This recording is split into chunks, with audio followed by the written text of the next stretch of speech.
This is American Real, where we aim to inspire, empower, and enlighten you through the stories of our guests. Here's your host, Roger Brooks.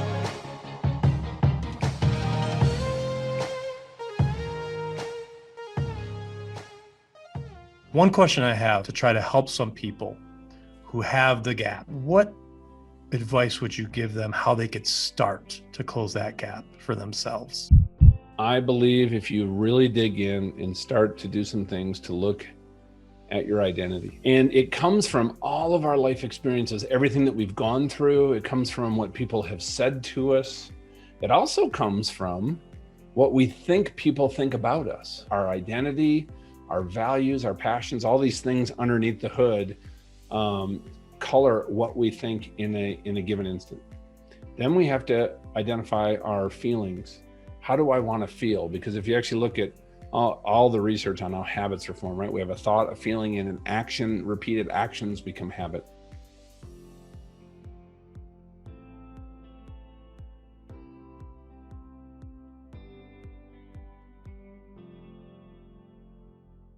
This is American Real. I am Roger Brooks. My guest today is John Ramstead.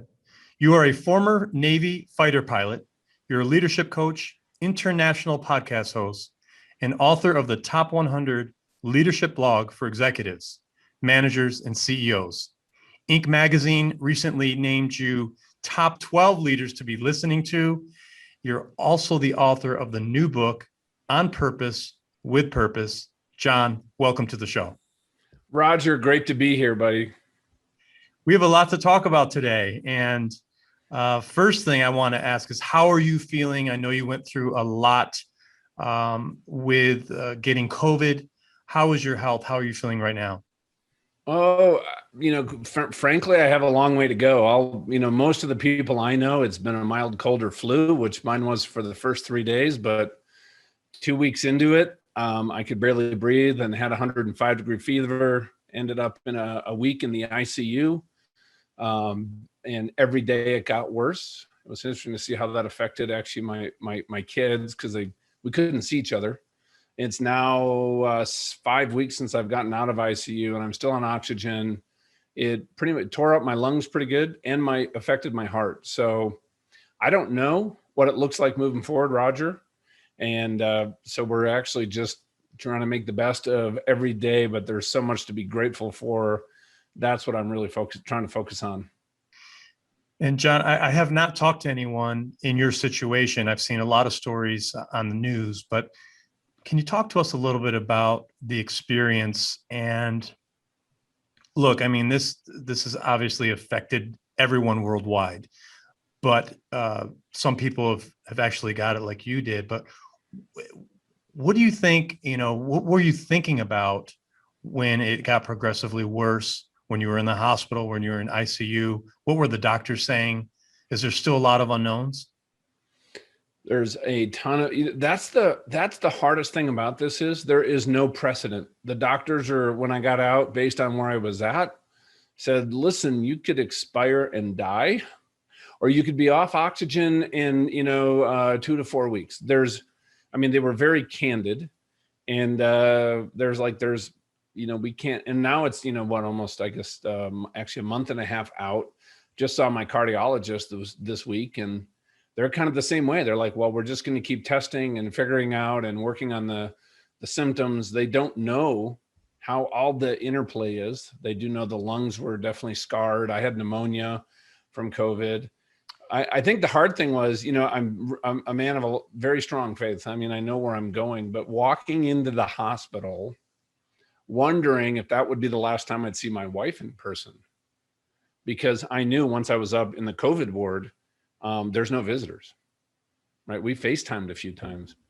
That honestly was hard. And then, here's something else too, to kind of bring it out is, I think all of us, we probably know somebody, or we work with somebody who's a family member has either passed away, or has maybe been affected with COVID like us, or the economy has caused harm to them because of COVID. And I think people are at a level of stress and anxiety and fear, maybe even right now, than they actually haven't been before. And I think a lot of our nature, because I think most people are just really good people, is to not complain. But now I believe is a time more than ever just to reach out to people, have a conversation, ask them how they're really doing.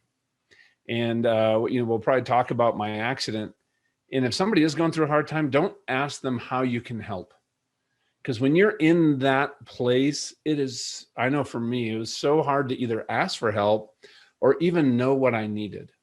But when I've had some really challenging health in the past, and people would come up and say, hey, you know what, Roger, this is what you're going through right now. We're going to come over and clean your house. We're going to come over and give you a meal. We're going to make sure your kids get to school. So if you can find some ways to serve some folks that are going through a hard time, I'll guarantee you it's going to be incredibly meaningful for them. Wow. No, and I was just going to say, this is not your first bout with adversity. Back in 2011, you went through a very traumatic accident. And I would love if you could tell us about that, John, and go back to September 9th of 2011 and let us know what happened that day. Yeah, that was one of those days that will just live in my history. Right after getting out of the Navy and having this long business career, I was just in the middle of starting a new company with some great friends and partners, and I got invited up to a retreat in Montana with Dr. Dobson. He just started a new nonprofit called Family Talk, so we get up on there on Thursday and Friday, we're going to go horseback riding, Roger, to the back of this property and have lunch and get to know each other. It's just a small group, 14, 15 people. I'm the first one saddled, and my horse starts trotting out into this big open area. And all of a sudden he just bolts and he takes off, and I'm laying flat on my back, and his rump is pounding me in the shoulder blades. And I was scared to death I was going to get flipped off the back of this horse and get kicked in the head and get killed. And I had never been on a horse other than, a trail ride, they're right in front of you, just plodding along. And I did the only thing, my first reaction was to squeeze with my legs as hard as I could so I wouldn't flip off the horse. Now, I didn't read the owner's manual because I didn't know in that moment I was telling that horse to go faster. This was actually a very highly trained horse that wasn't supposed to be in the lineup for a trail ride. And that dude responded. He found another gear. I got my weight back up in the saddle, and we are going so fast. I mean, your head's up, 20 feet in the air, 15 feet in the air. I've been in combat. I've been shot at. I've been through a lot. Nothing prepared me for that moment. I tried to get him to turn. I tried to get him to stop. Nothing worked. We were heading straight at a series of steel corral fences, and they were getting closer and closer and closer and closer, and I couldn't get them to turn them. It just absolutely didn't compute. Right in front of the fence, I remember everything just slowed down. I had a perfect moment of clarity, and I said to myself, this is not going to end well. And that's the last thing I remember. Somebody who was there watching said the horse, as he came into the fence, he bucked so hard, he flipped over, slammed into the fence rump first. And when he did that, he launched me Superman head first into a 3-inch rolled steel beam. So I crushed the entire left side of my skull. I broke 8 teeth. I actually broke virtually every bone in my skull except for my jaw and my right cheekbone. I broke my neck, C2, fractured C4, shattered my shoulder, and then the next bar down crushed the left side of my rib cage, and one of the broken ribs punctured my left lung. And I woke up on the ground. I was out for a while, but I woke up on the ground into more pain that I could even describe. Panic, fear, pain. People were holding me down. I was yelling, screaming, writhing around. I didn't even know I was doing that in my head. I'm just trying to get away from the pain. You know that saying, God won't give you more than you can handle? Yes. It's not true. I'm just telling you, that was beyond anything that I was equipped for in that moment. And then all of a sudden, one of the guys there said, John, I just watched you relax like you were sinking into the ground. He thought he had just watched me die. And to put this in context, I spent 5 weeks in ICU and then 20 months at a hospital here in Denver with a severe traumatic brain injury. I had 23 surgeries. We heard from multiple doctors. What happened to me was literally not survivable because there was so much brain damage from where it impacted me in the front left side. And best case scenario, had I recovered, I should have been like Christopher Reeves in a wheelchair, intubated because of the C2 fracture. So I'm on the ground and all of a sudden, Brad sees me relax. And I was right then in that moment, I was in God's presence. And the love that was coming off of him had this power, this force. It was emanating. If I dwell on it too long in any interview, even this 9 years later, I just get emotional. And it had a weight to it. Like when you're at the ocean and waves are coming in on the beach and they're flowing up over your body, it was like that. It was washing over me. And as it washed over me, the first thought when I felt this, because I had never understood unconditional love, because that's what this was. Nothing I'd ever done in my life, and I'd done some stupid stuff, was even relevant. I remember thinking, I'm not worthy of somebody loving me like this. And then as this washed over me, all that pain and panic and fear was completely gone. And then God told me he said, the first thing he said to me is this voice that came from everywhere and nowhere. And it wasn't to my ears. It was like this consciousness flowing through me. But he said, all things work together for good for those that love the Lord. And just, I don't know if you know where that comes from. I did not at the time. That's not where I was at, to be honest with you. It comes from Romans. But then he told me, he said, John, I'm going to heal you and use this for my glory. And then he left. And I opened my eyes, or my eyes were already open, but I looked up at the woman next to me who was a paramedic. And I said, hey, you don't have to worry. God's here. Said it's going to be okay. And she's like, yeah, right. She's been a paramedic in Montana for 30 years. And she did not expect me to even survive until life flight, which was going to take an hour. The helicopter got there. And then, so fast forward. So there's a lot of places we can go. Maybe I can just tell you one story that I think kind of was a defining moment in this. Is that okay? Yeah, and it's just the story itself is incredible. Just want to take a moment to talk about that. And, you know, we all think about what's going to happen when we die, right? We hear stories of people who were near death. And again, this is the first time I've ever talked to someone that has had this experience. So I appreciate you sharing that with us. But yes, if you could share another story, that would be wonderful.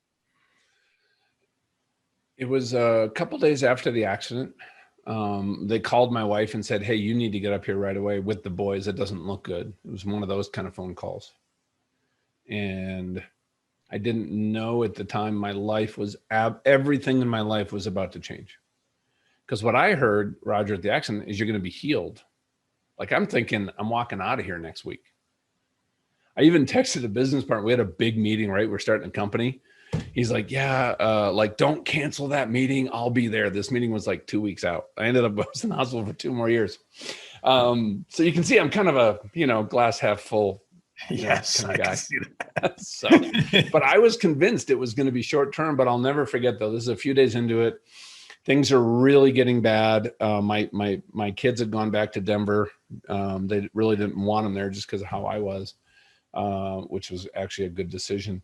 The neurosurgeon walks in, says, we need to do a craniotomy. We need to take off your whole skull, which they actually ended up doing twice, to fix all this stuff because it's really bad. And if we don't, and here's the, you know how doctors are, right? Like Yep. You could die, right? Here's all the complications. But the thing that really stuck with me though, is he's talking about the chances of success. He also said to my wife, the chances of him being the person you remember are moderate. I'm like, what? And then he looks at my wife and he goes, hey, Donna, does John have a will and does he have a living will? And we had actually just redone all this. Roger, we were actually supposed to sign it when we got back from this trip. And he said, listen, we can do the surgery in the morning, but not any longer. But can you call your attorney and get it FedExed up here? Because I really want John to sign that before we go into surgery. And Donna, in shock, is like, yeah, I'll go call her right now, our attorney. So they leave the room, and I'm laying there, even though I had this near-death experience, and there's so much more to it we could explore at some point. But I was convinced that the next weekend was my funeral. And so I'm laying there in this room, and I start playing the tape. And what would everybody say at the front of the church, right? Well, everybody says nice things. I mean, that's what you do. Then I'm like, well, what would everybody say at the back of the church, when they're all rooting around for fried chicken and potato salad? What if I could eavesdrop on some of those conversations? And what would they say? Let's say you and I knew each other, and we'd even worked together in the industry, whatever it is. And what would you say a year or two later? And I saw in that moment the sum total of my life at 45 years old. And I started thinking about these two concepts. And the first one was inheritance. Like, what am I going to leave to my wife and kids? And I think from that standpoint, we'd be in a decent place. But I started thinking a legacy, Roger. What have I left in my boys? I have 3 boys. What have I left in my wife? Have I lived a life so the use of my life would outlive my life? And for me, the answer was no. And I just want to tell people, as I recovered, and this most difficult thing ever, I mean, a brain injury, front left lobe, I had no social control. I had no emotional control. This was hard. My wife went from being a stay-at-home mom, homeschooling our kids, I was providing all the income, to being my caregiver and wondering how we were going to pay bills. I mean, everything was turned upside down in an instant, and we had no idea that we still had 2 years ahead of us. How Were do you get conscious, through that? John? Were you conscious? I was passed out for about 10 minutes when I hit the fence, and I woke up on the ground. And then, other than induced unconsciousness for surgery, Right. Yeah. But you were there as the doctor was talking to you about the options. You were participating. Oh yeah, no, I was sitting here. It was like watching a tennis match. He was not talking to me. He was actually talking to Donna. He was sharing all this with Donna. I'm the one that had to sign the form. Actually, Donna was the one that had to sign the form, but they let me sign the will. So if I had died, I don't even know if it'd be valid. But anyway, that's a whole nother point. But yeah. Man, that is just incredible. And I think the most incredible part about it is what you heard or what you were told about being healed. And I could see where this is going when you started thinking about your legacy. What were you going to leave? So give us a little bit more. Yeah. So think about this, right? When I had this awareness, I mean, what do you do, Roger, when you're given one of the most beautiful gifts in the world, and that's a second chance? And as I'm recovering, even this was so hard, I got through it because I focused on hope, if you want to know the truth.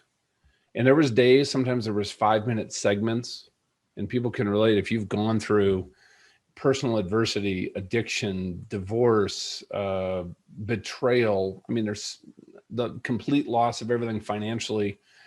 And in that middle of that storm, when the noise and pressure of life just feels like it's going to crush you. And when I was at Craig Hospital, I saw some people give in to that noise and pressure, and they spiraled down into this dark place. I think the only way I could describe it is as an observer, is like as a victim. Like, life just happened to me. It's not fair. And while that is true, and it sure feels that way, I saw where they got to, and I'm like, that scares me. What I had to focus on was tomorrow could be better than today. And if it wasn't, and often it wasn't, maybe next week could be. But God did tell me all things work together for good. And I'm like, I held on to that as a promise. That was like this thing that was, my fingertips were on the edge of the ledge and I was hanging on, but that was the handhold, honestly, at some points that I was just holding on to, just trusting that the handhold wasn't going to come off the cliff. And as I recovered, what I realized was I'm like, okay, what's my purpose? Why am I here? What do I do with this gift? And I never felt, because I've talked to other people who've been through the same thing. I feel fortunate. I never felt of it as this giant burden or obligation to go discover, to step into. I honestly just saw it as this gift that I was just going to kind of see what happened. That led me though to this process, because my whole life, I as a fighter pilot, entrepreneur, some serious highs, serious lows. Right before the accident, when I was probably if you'd met me in the before September 2011, my job, my position, my career, our house, just everything, the charities I worked with, you'd be like, wow, the guy's on a really good track. He's doing great. I'd never been so miserable. I was in a place that I described as smoldering discontent. And I think one of the things that's most vexing to the human mind is when we know what kind of life we could have, we know what kind of capabilities that are in us to achieve that, but we're not accessing it. And I wasn't aware of that at the time, but this gap was so big. That's why I was just so miserable. And I figured I have to close this gap, because I'd been searching for purpose and meaning, and a lot of it had been external. I was allowing it to be given to me from people outside of me. My job, my career. I call it the tyranny of they, right? What do they expect? What do they want from me? What do they want me? How to show up as? All these things, right? As I was trying to meet all these things, what are their standards of success? And I could never find it. I felt like this whole notion of personal purpose, my big why that we all talk about, was like this buried treasure, and I either wasn't worthy or I wasn't equipped yet. And my only response to that was just to work harder.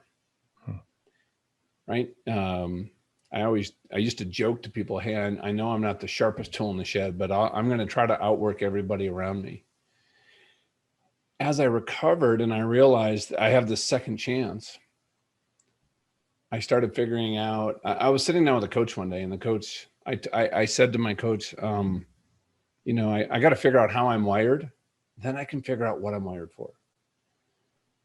Right. And so, not to get too spiritual, but he said to me, he goes, John, what if you asked yourself, how did God wire you and what did he wire you for?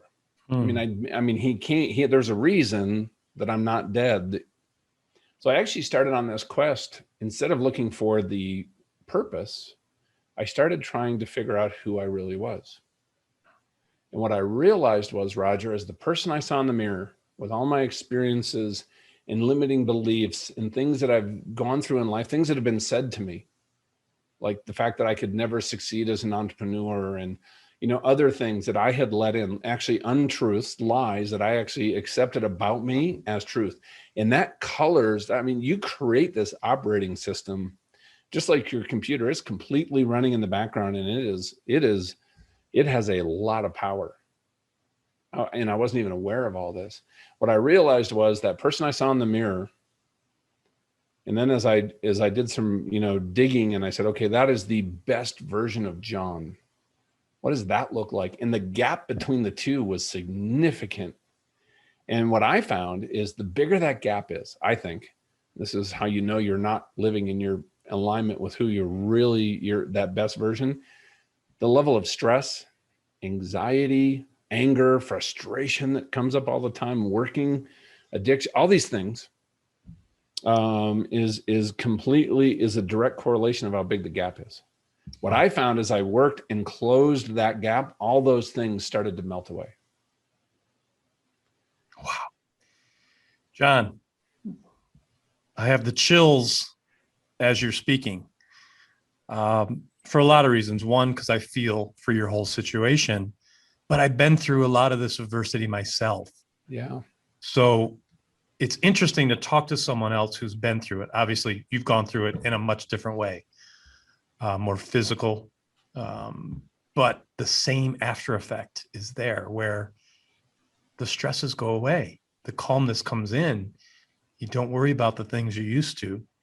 And, we're never, I think, perfectly there, but you could definitely close the gap where things get better and better and better. And you may have a setback, but then you could get better and better again. So it's just wonderful to hear you talking about your experience with this. And one question I have on the outside of that, to try to help some people who have the gap, because Yeah. many of us do, but they haven't gone through an accident, they haven't had any, thing to trigger them.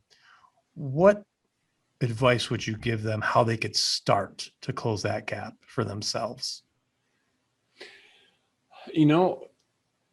It starts, I believe, if you really dig in and start to do some things to look at your identity. I mean, that's why I started my book with that as a section. Now think about it, our self-identity, right? There's that person we see in the mirror, and there's the best version. How do we even find it?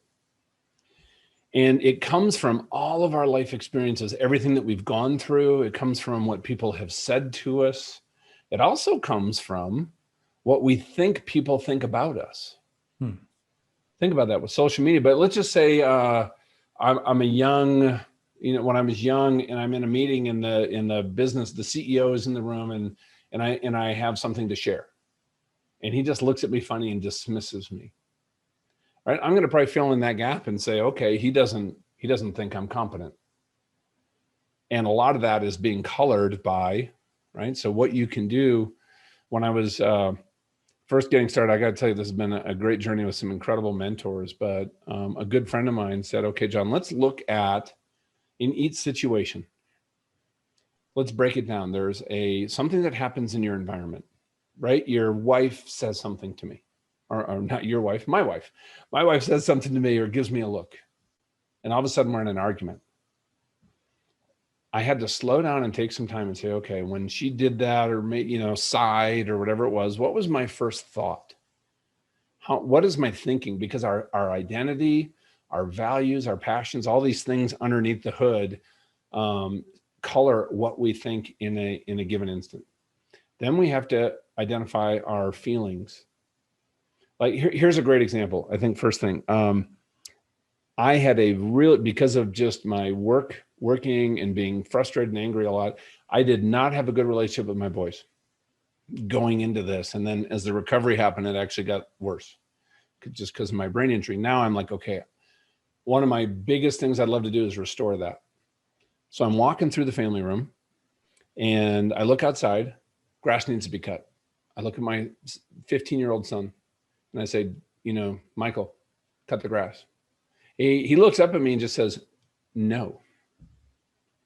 Military guy, CEO, first response, I didn't even know at the time because it'd become a habit, was absolute anger. And we had a very loud conversation and I got the lawn mowed. Now, 2 weeks later, and then I realized in the interim, I said, darn it, it's not the goal to get the lawn mowed. I have to change who I am and how I'm showing up. How do I do that? And I thought about it, and this was hard. So I said, okay, Michael's going to do that again. He's going to either be short or sarcastic or rude or defiant. What do I want to think instead of that's disrespectful? And I said, okay. And I had to write it down because I think if we can't pre-experience before we're in the moment, we're not going to make the change. And I said, okay, what I want to think is he's going to be an adult soon. This is an incredible opportunity for me to mentor him and have a conversation that builds a relationship. How do I want to feel? Because if you actually look at all the research on how habits are formed, right? We have a thought, a feeling, and an action. Repeated actions become habit. I said, okay, well, what I felt was anger. And that had become such a habit. Actually identifying the new emotion was hard. And I said, okay, here's the new emotion. Unconditional love. What I felt at that accident, I had never felt it before. And my son had never felt it from me. No wonder we're a little bit off base here. And then I said, what's the action I want to take is to have a calm conversation. Well, sure enough, he gave me a great chance to practice this. 2 weeks later, the lawn is long again. And it just popped into my head, Michael, I need to mow the lawn. He didn't even look up from his phone this time. He just said no. Now, my first response was tightness in the chest. You know what I'm feeling about? Oh, yeah. As things ride, the adrenaline is flowing. And I had to remember what I wrote down and thought about. And I'm like, okay. So I calmly sat down next to him and I said, okay, I get to mentor him. I need to show him unconditional love. And I said, Michael, when you said no, what did no mean? He was totally confused. Like, this is not what he expected, right? So he put his phone down. He's like, well, duh, Dad, I got hockey today. I got 2 practices. I got to pick up Ollie. I won't even be home till 10 tonight. There's no way I can mow the lawn. I'm like, oh, is that what no meant? He's like, yeah. I'm like, I had to not get angry again. And it was just a great conversation. To now start saying, hey, buddy, you know what? When you talk like this, you're sarcastic. You don't, talk that way. Can you see how that affects, with your coach and girlfriends and friends? And then he said, hey, Dad, but you know what? You didn't give me a chance to. I'm like, what are you talking about? He goes, Dad, you hate when people come up and demand something of your time, don't you? I said, yeah. He goes, well, that's what you just did to me. I'm like, whoa. Wow. So you know what I did right there in the moment? I apologized to him. And I said, you can hold me accountable because this is what I want. I want us to have a great relation. And is there anything else? But now that started a healing of a relationship, Roger, I didn't even know how important it was going to be, because 2 years later, and when he was a senior in high school, he got a classmate pregnant. And instead of getting an abortion, he came and talked to me. He would not have done that prior to this happening. And today I have a 3.5-year-old grandson who's the absolute light of my life. And me and my son have never been closer. That's awesome. So we can, and I share a lot of this in the book, this whole journey, there's a lot in there, but I'm a huge fan of like simple steps. What are some of those small things that I can do and focus on and do today that can just start over time? Right? I've been working on this for 9 years, right? It's a journey. But I knew I could create a life that was extraordinary. And I did not have that before the accident. And that's why I said, I got to write. Everybody's telling me you got to write your book and just tell us what you did. Because I also realized that when I work with clients, and whether they're Fortune 100 CEOs, leaders in the military and at the Pentagon, this is honestly a very similar process that I bring them to, because when you become a better version of yourself, you can help others around you do the same thing. And you look at a lot of the problems in society today. What if every one of us looked at everybody else, regardless of their beliefs, their values, their political system, their experiences, and saw the unique value of that person as a human, versus putting them in a box and either, like in the work environment, seeing them as an object to get my work done, to help me succeed? That is a movement that I believe we are a part of, and it's taking hold and it's changing. And there's so many other people like what you're doing, sharing these stories. I don't know. I personally feel like this is an exciting time. I'm with you. I am with you. There's, a lot of people tell others that it's the most negative time in history of the world, right? Yeah. But I disagree. I agree with you. I think there's so much opportunity, and there's so much that the world is onto as a whole, because we are connected like never before, especially because of social media. And man, I'm curious how your relationship may have changed or improved with the other, your other children, your wife, and friends, things like that. Yeah. So before the accident, I think just because I was Mr. Grumpy, there was, and I realized in this, and this was one of the harder things to do, is I had to take responsibility for some of the outcomes. I could not blame a rocky marriage on my wife, but that's what I did beforehand. And a bad marriage on, annoying teenagers. And when I took responsibility for that, my wife would tell you that today, like, we've never been closer. I'll tell you this, Roger, through this process of working on me, everything has been restored. Still working on the financial piece. We dug a huge hole. I had like a 7-figure lien against me from medical bills. and had no income for 2.5 years. I mean, you don't expect that when you're 45.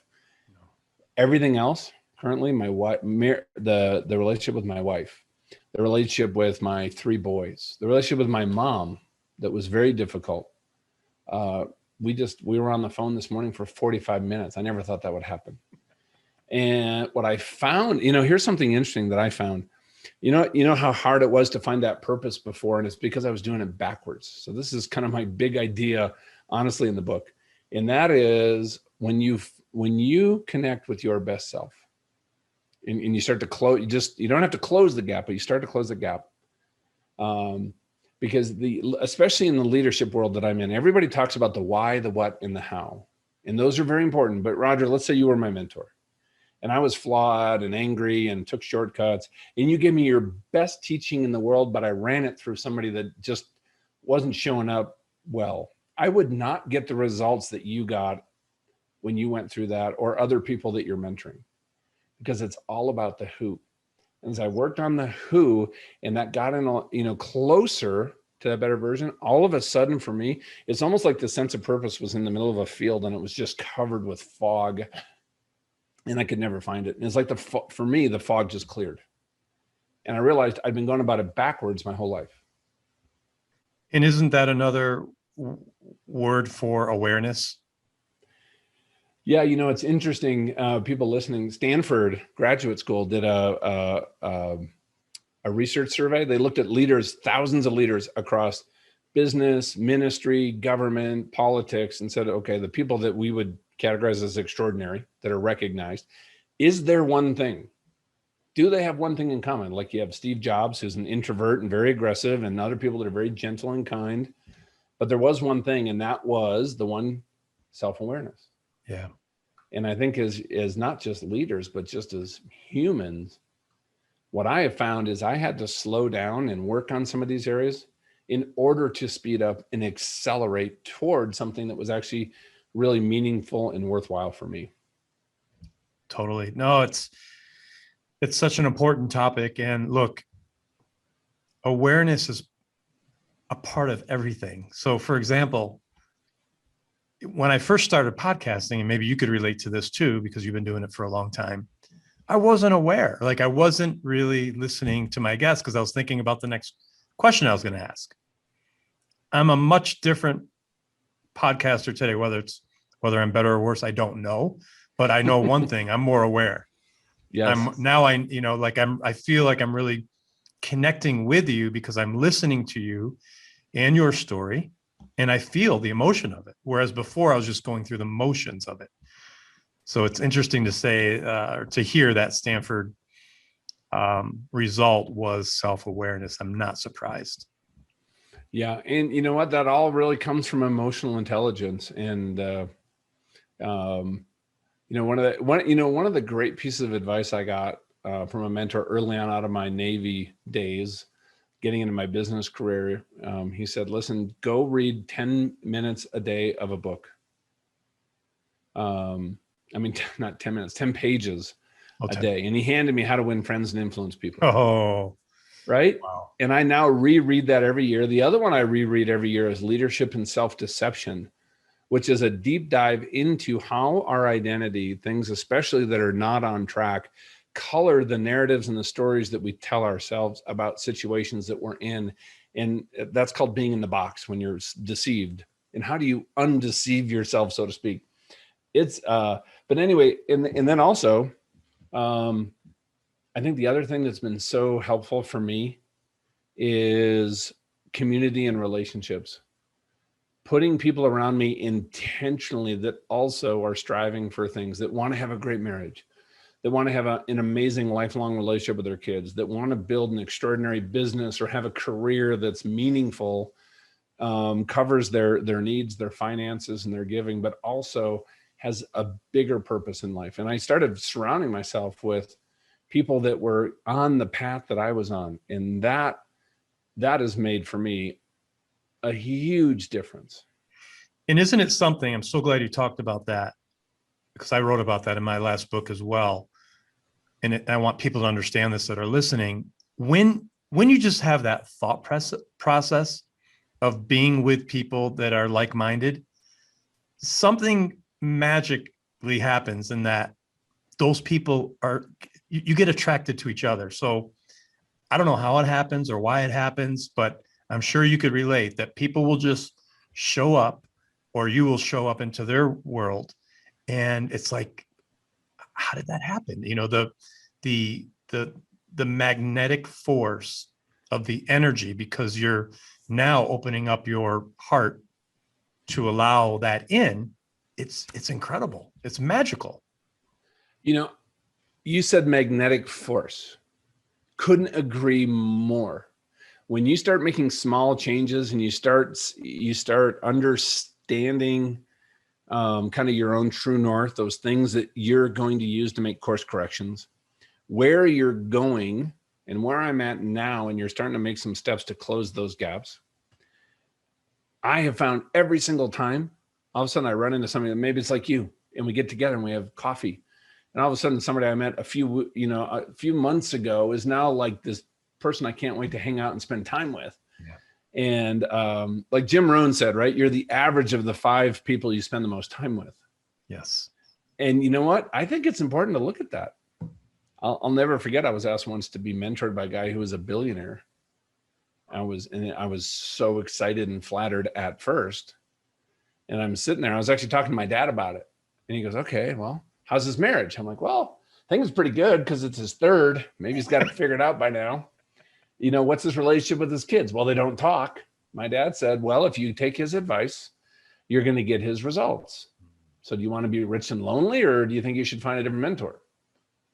Wow. Like, good advice, Dad. I chose not to be mentored by him. Right. And because I knew I probably wasn't smart enough to use the shopping cart method, like what to put in my cart and what to maybe leave on the shelf. So it's really important to think through these things. John, we didn't plan to talk about this next topic, but I have to ask you because it's where my mind is going right now. And I feel the next stage to all this is manifestation, right? I mean, we talk about magnetic force, but we are so powerful. And I just want more and more people to understand this. When you're open to it, when you're aware, you can set your path, right? You can predict your future as far as where you want to go, the people you want to be around, the career you want to have, the life you want to lead. I'd love to know your thoughts on that, and if that plays at all into the new you, the best you. So before the accident, I felt like this track that I was on, the work that I was in, the obligations that I had eliminated options in my life. Now, we always have a choice, but we feel like making a choice has too big of a consequence, even though I'm miserable, but I'm going to just make the best of it. What I realized was before the accident, I always had the power to rewrite my script, but I didn't understand that. Like, you are into publishing and writing books, and I could sit down and write a book from the present day all the way through my 85th birthday. And what if I wrote down today in my deepest desires in my heart that would just bring me so alive and fill me with so much joy and emotion? What would people say in my 85th birthday if all my friends and family got together and were sharing? I could write a book that took me from today to that day in the future. And here's what I realized is the second chance that I've been given, Roger, is not unique to me. I am not special. What I understand now is that every single day of my life prior to that accident was a second chance. Every morning I got up, and I did not understand that. And here's the great news. Tomorrow, for everybody listening, regardless of what's going on in your life and how good or bad it is, or areas of your life are not too, good, but some are really below par. Tomorrow is a second chance. You can take a small step. And guess what? If you blew it today and you blow it tomorrow, the day after that is another second chance.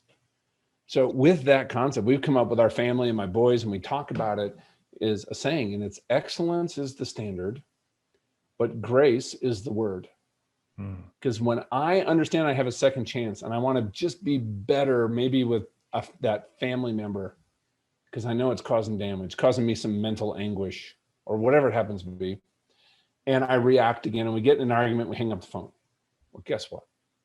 I'm going to ask myself two questions. Okay, is there anything at all in that conversation I did well? Maybe the answer is no. Maybe the one thing that I did well is I actually picked up the phone and called them, because that's a huge step forward. Is there anything that I learned?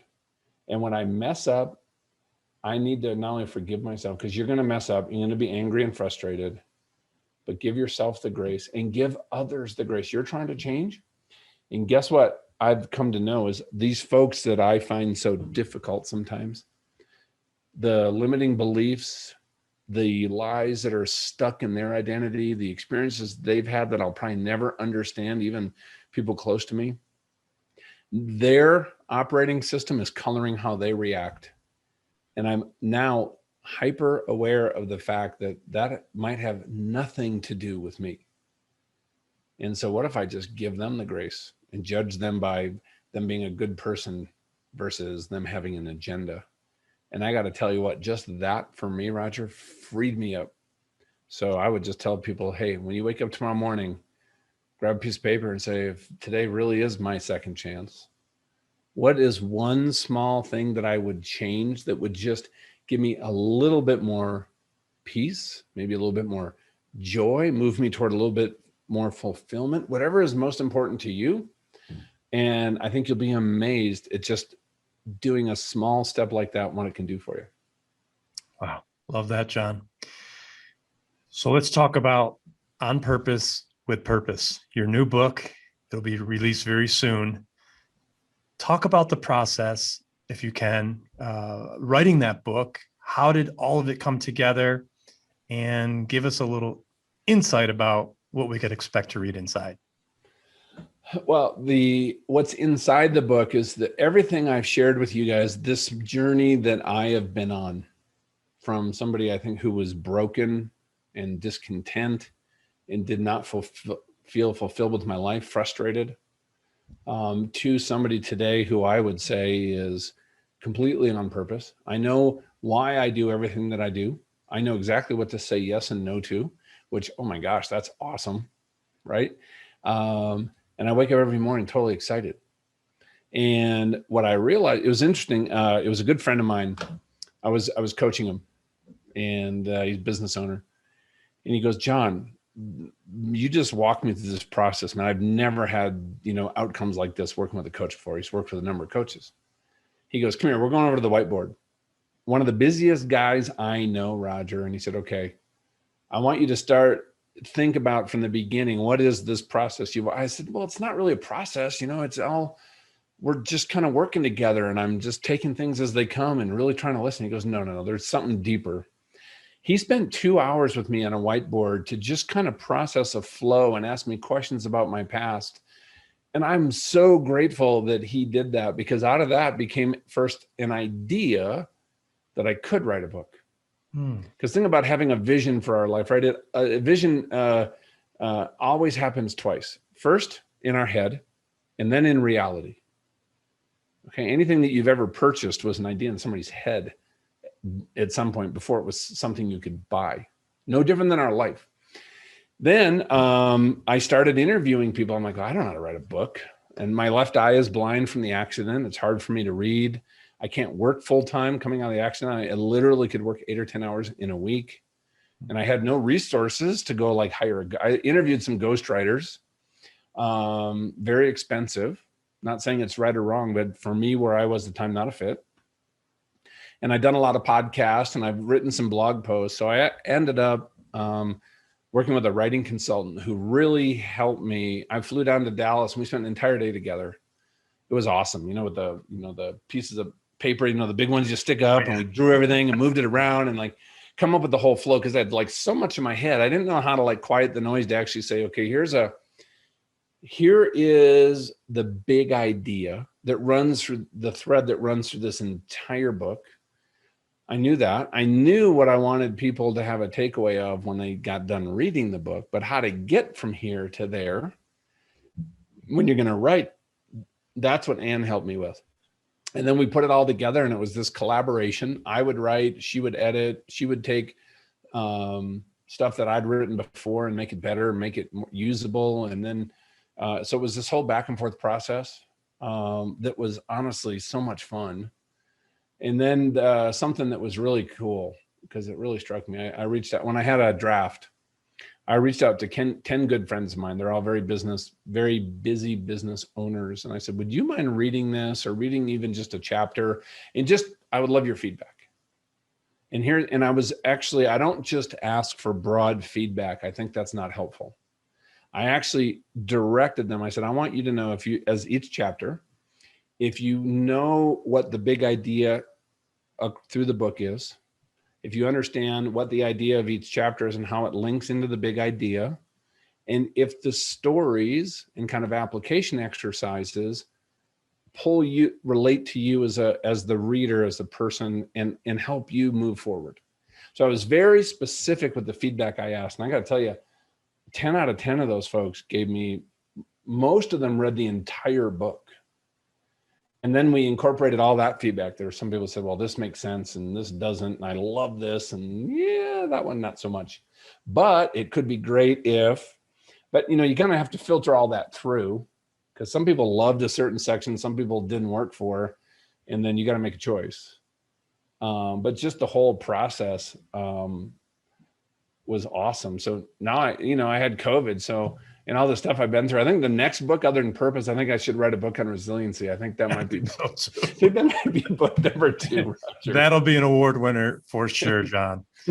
Wow. Well, look, there's so much more I'd like to talk to you about. I know we're short on time. You have a ball game to get to, your son's first game, where participants can be there out of COVID. So that's an important place to be. I'd love to have you back. I want to know a little bit about your past as a fighter pilot. And I think this is worthy of a 2-part series. So I'd love to come back. I've really enjoyed talking with you. Okay, that'll be great. I do have one last question before I let you go. I ask every guest at the end of the day, and we talked about this a little bit, so I'd love to round it out with this answer. At the end of the day, you have a lot of life to live. What do you want your legacy to be?